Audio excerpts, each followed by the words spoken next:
সম্মানীয় দর্শক, আলোর খোঁজে আরেকটা নতুন ভিডিওতে আপনাকে স্বাগত জানাই। আপনি যদি রাজ্য সরকারের অধীনে civic volunteers, village police, NVA, home guard বা রাজ্য সরকারের অধীনে এসএসকে, এমএসকে, প্যারা টিচার, আশাকর্মী, আইসিডিএস কর্মী, যে কোনো অস্থায়ী এবং চুক্তিভিত্তিক কর্মী হিসাবে কর্মরত হয়ে থাকেন না কেন, আজকের ভিডিওটা শুধুমাত্র আপনার জন্য। আজকের ভিডিওর মাধ্যমে আলোচনা করব আপনার যে অস্থায়ী এবং চুক্তিভিত্তিক হিসাবে কাজ করছেন, পালা বদলের পর আপনাদের ভবিষ্যৎ কি, আদৌ কি চাকরি থাকবে, এই সমস্ত কিছুর গুরুত্বপূর্ণ এবং আপডেট নিউজ নিয়ে আজকের ভিডিওটা তৈরি করা হয়েছে। তাই আপনাদের সকলের কাছে অনুরোধ, আপনি যদি এখনও এই চ্যানেলে নতুন, দয়া করে চ্যানেলটা সাবস্ক্রাইব করে দেবেন এইরকম গুরুত্বপূর্ণ এবং আপডেট ভিডিও সবার প্রথম পেতে। সিভিক ভলেন্টিয়ার সহ রাজ্যে বর্তমানে চুক্তিভিত্তিক কর্মীর সংখ্যা প্রায় 5 লক্ষ। রাজ্যের পৌরসভাগুলির অধীনে পূর্বতন সরকারের আমলে হাজার হাজার চুক্তিভিত্তিক কর্মী নিয়োগ হয়েছে।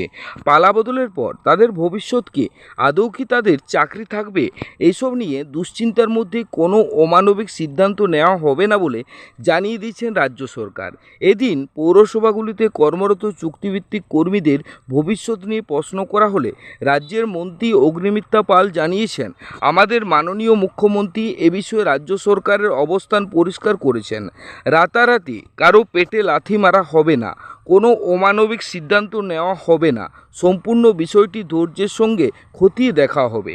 রাজ্যের এই সিদ্ধান্তে চুক্তিভিত্তিক কর্মীরা কিছুটা হলেও স্বস্তি পাবে বলে মনে করছে পৌরসভা মহল।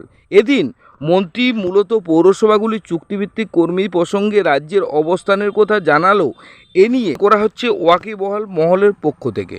সরকার এসে অবসরের পর পুনর্বহাল হওয়া আধিকারিক কর্মীদের পাকাপাকিভাবে ছুটি দেওয়ার পথে হেঁটেছে রাজ্য। আবার প্রথম মন্ত্রিসভার বৈঠকে সরকারি চাকরির আবেদন বয়সের ঊর্ধ্বসীমা 5 বছর বাড়ানো হয়েছে। ফোনের পদক্ষেপ নেওয়া হবে বলে মনে করা হচ্ছে ওয়াকিবহাল মহলের তরফ থেকে।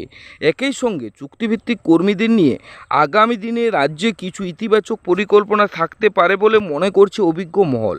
একই সবথেকে জনপ্রিয় এবং বিশ্বস্ত পত্রিকা বর্তমান পত্রিকায় 14ই মে অর্থাৎ আজকে 14ই মে 2026 একটা নিউজ উঠে এসছে। সেখানে বলা আছে পরিষ্কারভাবে চুক্তিভিত্তিক কর্মীদের চাকরি যাচ্ছে না। থেকে বোঝা যায় রাজ্যের মানবিক সরকার এবং মানবিক মুখ্যমন্ত্রী সবসময় অস্থায়ী এবং চুক্তিভিত্তিক কর্মীদের নিয়ে বারবার তাদের চাকরি স্থায়ীকরণ এবং তাদের সঠিক পারিশ্রমিকের কথা তিনি বারবার তুলে ধরেছেন।